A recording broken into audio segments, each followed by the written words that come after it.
बिस्मिल्लाहिर्रहमानिर्रहीम। Electric power के बाद जो हमारा टॉपिक कंप्लीट करने वाले हैं हम वो है इलेक्ट्रिकल एनर्जी।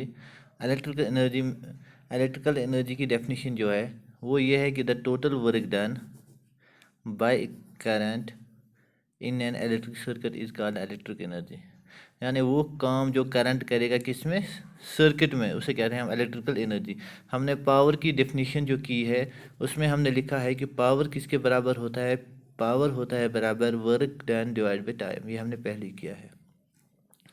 अगर हम इस टाइम को यहाँ लेंगे तो जो ये वर्क है ये बराबर होता है किसके, ये P और ये T यहाँ जाएगा, P इंटू टी। यानी ये वर्क डन जो ये है वो W, ये किसके बराबर है फिर, पावर इंटू टाइम। और इसी वर्क डन को हम क्या कहेंगे, जो work done by an electric current, यही होती है ये वर्क डन इलेक्ट्रिकल एनर्जी।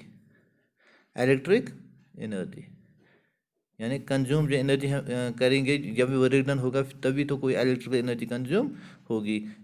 इसको हम कहते हैं ई से डिनोट। तो इसके बदले हम लिखेंगे E is equal to W is equal to P into T. ये है इसकी डेफिनेशन। यानी इलेक्ट्रिकल एनर्जी जो वर्क डन भी कहेंगे हम, और इसी से इसकी अब जो इसकी फॉर्मूला निकली है वो पावर इंटू टाइम। जो ये पहली इक्वेशन थी, power is equal to work divide by time, ये इसको हम रखेंगे पहली इक्वेशन, इसको हम रखेंगे दूसरी। ठीक, हमें पता है कि जो work W E is equal to power into time. ठीक, यही W हम यहाँ उठाएंगे is equal to power into time. ठीक, लेकिन हमने पढ़ा है कि जो पावर होता है वो किसके बराबर है, जो हमने डेफिनेशन निकली, जो मैंने बोला था कि is equal to very important, यानी वोल्टेज इंटू करंट। ये हमने पावर जो किया है उसमें ये निकला है हमें, power is equal to voltage into current. इसको हम यहाँ सब्स्टिट्यूट करेंगे, सब्स्टिट्यूट, फिर W किसके बराबर होगा, W is equal to power की जगह V into I into T. ठीक, V into I into T, इसको हम थर्ड लिखेंगे। ठीक, Ohm's law, according to Ohm's law V is equal to I are.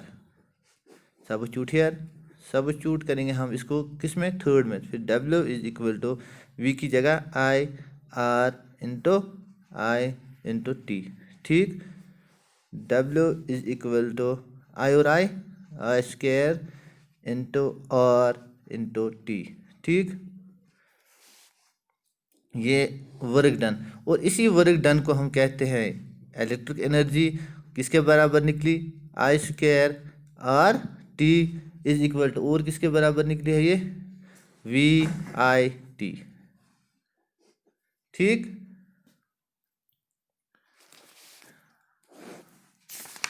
ये इलेक्ट्रिक एनर्जी आसान है, प्रैक्टिस करनी है आपको भी आसान लगेगी। ठीक, और जो मैंने लिखा है कि E is equal to V I T या R I square R T. ठीक, जो V है वो वोल्ट्स में हम मेजर करते हैं, I एम्पेयर में, T सेकंड में। जो इलेक्ट्रिकल जो हम वर्क करते हैं हम इन मेजर इन जूल्स। ठीक, this work done by the current measures the electrical energy which is supplied by the source from above equation. जो अच्छा, जो इसके अदर यूनिट्स हैं, किसके other units of electrical energy, other units of electrical energy, वो क्या है, वो है वाट। और याद रखना चाहिए कि जो पावर की है वो वाट था, इसकी वाट आवर याद रखनी है, वाट आवर। ठीक, अब वाट आवर क्या है वो खुद आप नोट्स पे लिखी हुई है वो करना। जो इसके बिगर यूनिट्स हैं वो है किलो वाट आवर, वो किसके बराबर होता है, 1 किलो वाट आवर होता है किसके बराबर, 3.6 इंटू 10⁻⁶ जूल्स। ये याद रखनी है। जो 1 किलो वाट आवर जो है ये इसका बड़ा यूनिट है,